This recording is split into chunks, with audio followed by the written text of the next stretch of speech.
Hello everyone. Shri गणेशाय नमः। श्री जानकी वल्लभाय नमः। जय सिया राम। श्री रामचरितमानस अयोध्या कांड की चौपाई 251 से लेके 265 तक संपूर्ण हिंदी में अर्थ सहित जय जय सिया राम की जय। जय हनुमान जी महाराज की। सब लोग दिन बे दिन परम आनंदित होते हुए वन में चारों ओर विचरते हैं। जैसे पहली वर्षा से जल से मेंढक और मोर मोटे हो जाते हैं, प्रसन्न होकर नाचते कूदते हैं। चौपाई। अयोध्यापुरी के पुरुष और स्त्री सभी प्रेम में अत्यंत मग्न हो रहे हैं। उनके दिन पल के समान बीत जाते हैं। जितनी ही सासुएं थी उतने ही वेश रूप बनाकर सीता जी सब सासुओं को आदरपूर्वक एक सेवा करती है। श्री रामचंद्र जी के सिवा इस भेद को और किसी ने नहीं जाना। सब माया पराशक्ति महामाया श्री सीता जी की माया में ही है। सीता जी ने सासुओं को सेवा के वश में कर लिया। उन्होंने सुख पाकर सीख और आशीर्वाद दिए। सीता जी समेत दोनों भाइयों और श्री राम और लक्ष्मण सरल स्वभाव देखकर कुटिल रानियां कई भरपेट पछताई। वह पृथ्वी तथा यमराज से याचना करती, किंतु धरती के बीच फटकर समा जाने के लिए रास्ता नहीं देती और विधाता मौत नहीं देता। लोक और वेद में प्रसिद्ध है और कवि और ज्ञानी कहते हैं, जो श्री राम जी से विमुख है उनके नरक में भी ठोर नहीं मिलती। सबके मन में यह संदेह हो रहा था कि विधाता श्री रामचंद्र जी अयोध्या जाना होगा या नहीं। दोहा। भरत जी को न तो रात को नींद आती है न दिन में भूख लगती है। वे तो पवित्र सोच से ही विकल है। जैसे नीचे तल में कीचड़ से डूबी हुई मछली को जल की कमी से व्याकुलता होती है। चौपाई। भरत सिंह सोचते हैं, माता के मिस से काल ने कुचल की है। जैसे धान पकते समय इति का भय आ उपस्थित हो। अब श्री रामचंद्र जी का राज्याभिषेक किस प्रकार हो, मुझे तो एक भी उपाय सूझ नहीं पड़ता। गुरु जी की आज्ञा मानकर तो श्री रामचंद्र जी अवश्य ही अयोध्या को लौट चलेंगे, परंतु मुनि वशिष्ठ जी तो श्री रामचंद्र जी की रुचि जानकर कुछ कहेंगे, अर्थात वे श्री रामचंद्र जी की रुचि को देखे बिना जाने को नहीं कहेंगे। माता कौशल्या ने कहा भी, श्री रघुनाथ जी लौट सकते हैं, पर भला श्री रामचंद्र जी को जन्म देने वाली माता क्या भी हट करेगी? मुझ सेवक की तो बात कितनी है, उसमें भी समय खराब है, मेरे दिन अच्छे नहीं हैं और विधाता प्रतिकूल है। यदि मैं हट करती हूँ तो ये घोर कुकर्म अधर्म होगा, क्योंकि सेवक का धर्म शिव जी के पर्वत कैलाश से भी भारी, निभाने में कठिन है। एक भी युक्ति भरत जी के मन में नहीं ठहरी। सोचते सोचते रात बीत गई। भरत जी प्राप्त काल स्नान करके प्रभु श्री रामचंद्र जी को सिर नवाकर बैठे ही थे। ऋषि वशिष्ठ जी ने उनको बुलावा भेजा। दोहा। भरत जी गुरु के चरण कमलों में पर प्रणाम आज्ञा पाकर बैठे गए। उसी समय ब्राह्मण, महाजन, मंत्री आदि सब आकर जुट गए। चौपाई। मुनि श्रेष्ठ मुनि वशिष्ठ जी समय उचित वचन बोले, हे सभासदों, हे सुजान भरत सुनो। सूर्यकुल के सूर्य महाराज श्री रामचंद्र धर्म धुरंधर और स्वतंत्र भगवान हैं। वे सत्य प्रतिज्ञ है और वेद मर्यादा के रक्षक है। श्री रामचंद्र जी जगत का अवतार के जगत कल्याण के लिए हुआ। वे गुरु पिता और माता के वचनों के अनुसार चलने वाले, दुष्टों का दल नाश करने वाले और देवताओं के हितकारी है।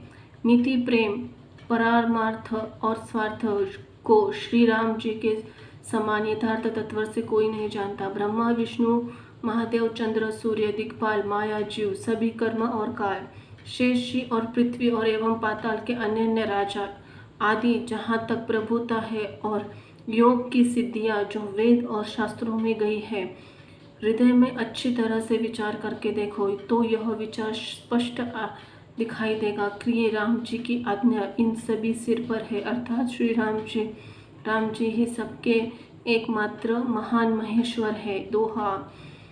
अतः एवं श्री राम जी की आज्ञा का रुख रखने में ही हम सबका हित होगा। एवं तत्व और रहस्य को समझकर अब तुम सयाने लोग जो सबको सहमत हो वही मिलकर करो। चौपाई। श्री राम जी का राज्याभिषेक सबके लिए सुखदायक है, मंगल और आनंद का मूल है, यही एक मार्ग है। अब रघुनाथ जी अयोध्या किस प्रकार चले, विचार करके कहो वही उपाय किया जाए। मुनि वशिष्ठ जी। नीति परमार्थ स्वार्थ, लेकिन हित से सनी हुई वाणी सबके आदरपूर्वक सुनी, पर किसी को कोई उत्तर नहीं आता। सब लोग भले भोले विचार शक्ति से रहित हो गए। तब भरत ने सिर नवाकर हाथ जोड़े और कहा, सूर्यवंश में एक से एक अधिक से बड़े बहुत राजा हो गए। सभी के जन्म के कारण माता पिता होते हैं। शुभ अशुभ कर्मों का फल विधाता देते हैं। आपकी आशीष तो एक ऐसी है जो दुखों का दमन करते समस्त कल्याणों को सच देती है। यह जगत जानता है स्वामी आप ही हैं जिन्होंने विधाता की गति का विधान को भी रोक दिया। आपने जो टेक कर दी, जो निश्चय कर दिया, उसे कौन टाल सकता है। आप मुझसे उपाय पूछते हैं, यह सब मेरा अभाग्य है। भरत जी के प्रेम वचनों को सुनकर गुरु जी के हृदय में प्रेम उमड़ आया। चौपाई। वे बोले, हे तात, बात तो सत्य है, पर है कि राम जी की कृपा से ही राम विमुख तो स्वप्न में भी सिद्धि नहीं मिलती है। तात, मैं एक बात कहना सुकचता चाहता हूँ। बुद्धिमान लोग सर्वस्व जाता देकर आधे की रक्षा के लिए आधा छोड़ दिया करते हैं। अंत ही तुम दोनों भाई भरत और शत्रुघ्न वन हो जाओ और लक्ष्मण सीता और रामचंद्र को लौटा दिया जाए। ये सुंदर वचन सुनकर दोनों भाई हर्षित हो गए। उनके सारे अंग परमानंद से पूर्ण हो गए, उनके मन प्रसन्न हो गए, शरीर में तेज सुशोभित हो गया, मानो राजा दशरथ जी उठे हो और राजा श्री रामचंद्र जी राजा हो गए हो। अन्य लोगों में तो इससे लाभ अधिक हानि कम प्रतीत हुई, परंतु रानियों को दुख सुख समान ही थे। राम और लक्ष्मण वन में रहे या भरत और शत्रुघ्न, ये दोनों पुत्रों का वियोग तो ही रहेगा। यह समझकर सब रोने लगी। भरत जी कहने लगे, मुनि ने जो कहा है वह करने से जगत भर के जीवों के उनकी इच्छित वस्तु देने के फल होगा। 14 वर्ष की कोई अवधि नहीं है, मैं जन्म भर वन में वास करूंगा। मेरे लिए इससे बढ़कर और दूसरा सुख नहीं है। दोहा। श्री रामचंद्र जी सीता जी को हृदय से जानने वाले और आप सर्वत्र तथा सुजान हैं। यदि आप यह सत्य कह रहे हैं तो हे नाथ, आप अपने वचनों को प्रमाण कीजिए, उनके अनुसार व्यवस्था कीजिए। भरत जी के वचन सुनकर चौपाई। भरत जी के वचन सुनकर उनका प्रेम देखकर सारी सभा सहित मुनि जी से वशिष्ठ जी विदेह हो गए। किसी को अपनी देह में सुध न रही। भरत जी की महान महिमा समुद्र है, मुनि बुद्धि उसके तट पर अबला स्त्री के समान खड़ी है। वह उस समुद्र पर जाना चाहती है जिसके लिए उसके मन में हृदय में उपाय भी ढूंढे, पर उसे पार करने वाला साधन नाव जहाज यहाँ बेड़ा पार नहीं हो पाती। भरत जी की बड़ाई कौन करेगा। तलैया की सीपी भी कहीं समुद्र समा सकता है। मुनि वशिष्ठ जी की अंतर्यात्मा को भरत जी बहुत अच्छे लगे और वे समाज सहित श्री रामचंद्र जी के पास आए। प्रभु श्री रामचंद्र जी ने प्रणाम कर उत्तम आसन दिया। सब लोग मुनि की आज्ञा मानकर बैठ गए। श्रेष्ठ मुनि काल अवसर के अनुसार विचार करके वचन बोले, हे सर्वज्ञ, हे सुजान, धर्म नीति गुण और ज्ञान के भंडार श्री राम जी सुनिए। दोहा। आप सबके हृदय में भीतर बसते हैं और सबके भले बुरे का भाव जानते हैं। जिसमें पूर्ववासियों का माता व भरत का हित हो वही उपाय बतलाइए। चौपाई। अंत ही दुखी लोग को कभी विचार कर नहीं कहते, जुआरी को अपना डाव सूझता है। मुनि के वचन सुनकर श्री रघुनाथ जी कहने लगे, हे नाथ, उपाय तो आपके ही हाथ है। आपका रुख रखने में ही और आज्ञा को सत्य कहकर प्रसन्नता पूर्वक पालन करने में सबका हित है। पहले तो मुझे जो आज्ञा हो मैं उसी शिक्षा को माथे पर चढ़ाकर करूँ। फिर हे गोसाई, आप किसी को जिसको जैसा कहेंगे वही सब तरह सेवा में लग जाएगा, आज्ञा पालन करेंगे। मुनि वशिष्ठ जी कहने लगे, हे राम, तुमने सच कहा, पर भरत के प्रेम ने विचार विचार करने को रहने नहीं दिया। इसीलिए मैं बार बार कहता हूँ, मेरी बुद्धि भरत के भक्ति में वश हो गई है। मेरी तो समझ में तो भरत की रुचि रखकर कुछ किया जाए। शिवजी साक्षी है, वह सब शुभ ही होगा। दोहा, पहले भरत की विनती आदरपूर्वक सुन लीजिए, फिर उस पर विचार कीजिए। साधु मत, लोक मत, राजनीति और वेदों को निचोड़ कर सारा सार निकाल कर वैसा ही उसी के अनुसार कीजिए। चौपाई, भरत जी पर गुरु जी का स्नेह देखकर श्री रामचंद्र जी के हृदय में विशेष आनंद हुआ। भरत जी को धर्म धुरंधर और तन मन वचन से अपना सेवक जानकर श्री रामचंद्र जी गुरु की आज्ञा के अनुसार मनोहर कोमल कल्याण के मूल वचन बोले। हे नाथ, आपकी सौगंध और पिताजी की चरणों की दुआई है, मैं सत्य कहता हूँ, विश्व भर में भरत के समान दूसरा भाई नहीं है। जो लोग गुरु के चरण कमलों के अनुरागी है, वह लोग लौकिक दृष्टि से भी वेद और परमार्थिक दृष्टि से भी बड़भागी होते हैं। फिर जिस पर आप गुरु का ऐसा स्नेह है, उसके भाग्य को कौन कह सकता है। छोटा भाई जानकर भरत के मुंह पर उसकी बड़ाई करके मेरी बुद्धि सुकुचाती है। फिर भी मैं तो यही कहूँगा, भरत जो कुछ कहे वही करने में भलाई। ऐसा कहकर श्री रामचंद्र जी चुप हो गए। दोहा, तब मुनि भरत जी से बोले, हे तात, तब संकोच कृपा त्याग कर कृपा करके समुद्र अपने प्यारे भाई से अपने हृदय में संकोच की बात कहो। चौपाई, मुनि के वचन सुनकर श्री रामचंद्र जी का रुख पाकर तथा स्वामी को भरपेट अपने अनुकूल जानकर सारा बोझ अपने ऊपर समझकर भरत जी कुछ कह नहीं सकते, ये वे विचार करने लगे। शरीर से सारे पुलकित होकर सभा में खड़े हो गए। कोमल वचनों, नेत्रों में प्रेम अश्रुओं की बाढ़ आ गई। बोले, मेरा तो कहना तो मुनिनाथ ने ही निभा दिया। जो कुछ मैं कह सकता था वो उन्होंने कह दिया, इससे अधिक मैं क्या कहूँ। अपने स्वामी का स्वभाव में जानता हूँ, वे अपराधी पर भी कभी क्रोध नहीं करते। मुझ पर तो विशेष कृपा और स्नेह है। मैंने खेल में भी उनकी रिस अप्रसन्नता नहीं देखी। बचपन में ही मैंने उनका साथ नहीं छोड़ा। उन्होंने भी मेरे मन को कभी नहीं तोड़ा। मेरे मन के प्रतिकूल कोई काम नहीं किया। मैंने प्रभु की कृपा रीति को खेल भली भांति देखा है, अनुभव किया है। मेरे हारने पर भी खेल ने प्रभु ने मुझे जिता देते रहे हैं। दोहा, मैंने भी प्रेम और संकोच व सभी के सामने मुंह नहीं खोला। प्रेम के प्यारे नेत्र में आज तक प्रभु के दर्शन से तृप्त नहीं हुए। चौपाई, परंतु विधाता मेरा दुलार नहीं सह सका। उसने नीच माता के बहाने मेरे और मेरे स्वामी के बीच अंतर डाल दिया। यह कहना आज भी मुझे शोभा नहीं देता, क्योंकि अपनी समझ से कौन साधु और पवित्र हुआ। जिसको दूसरे साधु और पवित्र माने वही साधु है।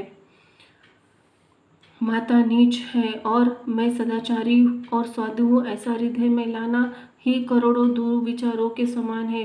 क्यों कांदों की बाली उत्तम धान फल पाती है, क्या काली घोगी मोती उत्पन्न कर सकती है।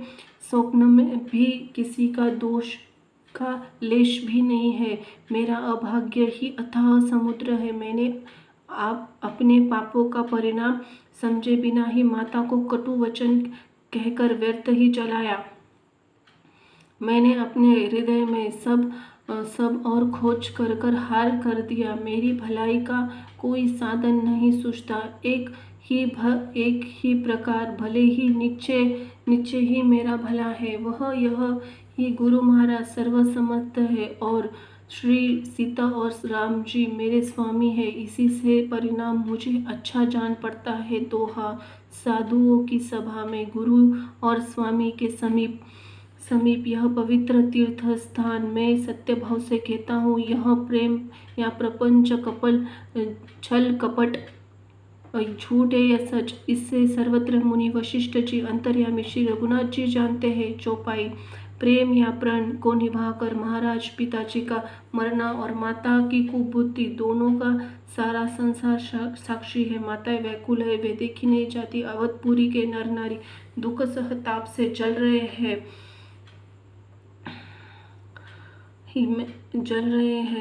मैं ही इन सारे अनर्थों का मूल हूँ। यह सुन समझकर मैंने सब दुख सहा है। श्री रघुनाथ जी लक्ष्मण और सीता जी के साथ मुनियों का वेश धरकर बिना जूते पांव प्यादे पैदल वन को चले। यह सुनकर शंकर जी साक्षी इस घाव से भी जीता रह गया। यह सुनते ही मेरे प्राण निकल गए।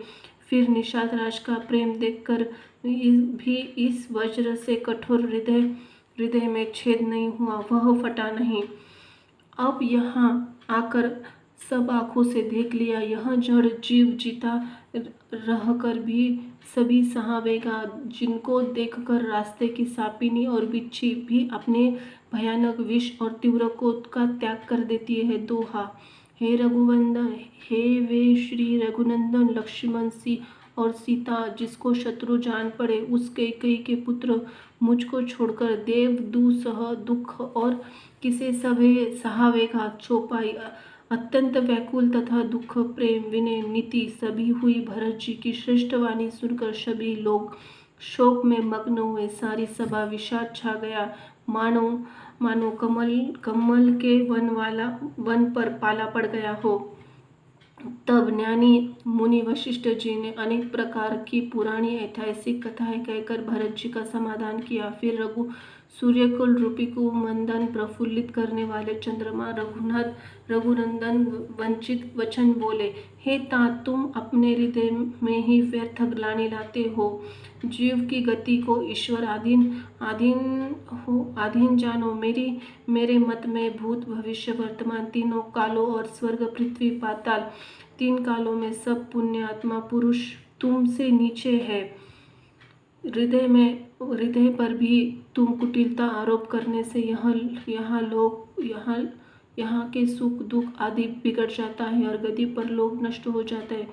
मरने के बाद भी अच्छी गति नहीं मिलती। माता कैकेयी तो वे ही मूर्ख दोष देते हैं, जिन्होंने गुरु और साधुओं की सभा का सेवन नहीं किया है।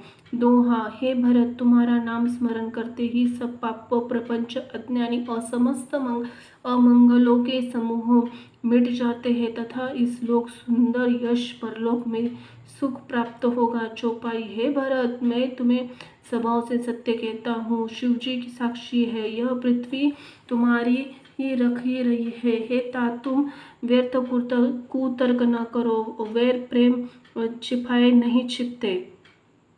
पशु पक्षियों मुनियों के पास बेधड़क चले जाते हैं, पर हिंसा करने वाले बेधड़क को ही देखते ही भाग जाते हैं। मित्र शत्रु को पशु पक्षी भी पहचानते। फिर मनुष्य शरीर तो गुण और ज्ञानों का भंडार है। हे तात, मैं तुम्हें अच्छी तरह से जानता हूँ। क्या करूँ जी में बड़ा असमंजस दुविधा है। राजा ने मुझे त्याग कर सत्य को रखा, प्रेम प्रण और शरीर को छोड़ दिया। उनके वचन को मिटते मन सोचता है। उससे भी बढ़कर तुम्हारा संकोच है, उस पर भी गुरुजी ने मुझे आज्ञा दी है। इसलिए अब तुम जो कुछ कहो अवश्य मैं ही वही करना चाहता हूँ। दोहा।